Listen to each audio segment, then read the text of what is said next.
ত্রয়োদশ জাতীয় সংসদের নবনির্বাচিত মাননীয় সংসদ সদস্যগণের শপথ অনুষ্ঠান পরিচালনার জন্য জাতীয় সংসদ সচিবালয়ের সচিব মিস কানিজ মাওলাকে সবিনয় অনুরোধ জানাচ্ছি। বিসমিল্লাহির রহমানির রহিম। মাননীয় সংসদ সদস্যবৃন্দ, আসসালামু আলাইকুম। গত 12 ফেব্রুয়ারি 2026 তারিখ অনুষ্ঠিত ত্রয়োদশ জাতীয় সংসদ সাধারণ নির্বাচন অনুষ্ঠিত হয়েছে।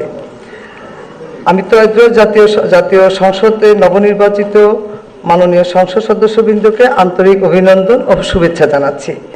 নবনির্বাচিত মাননীয় সদস্যবৃন্দ, প্রথমে গণপ্রজাতন্ত্রী বাংলাদেশের সংবিধানের 148 অনুচ্ছেদ অনুযায়ী সংসদ সদস্য হিসেবে শপথপত্রে স্বাক্ষর পাঠ এবং স্বাক্ষর অনুষ্ঠিত হবে।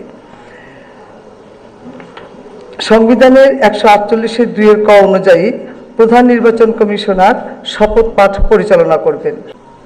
আমি এখন শপথ পাঠ পরিচালনাকারী মাননীয় প্রধান নির্বাচন কমিশনার জনাব AMM নাসিরউদ্দিনের সদয় অনুমতিক্রমে শপথ গ্রহণ অনুষ্ঠান শুরু করছি।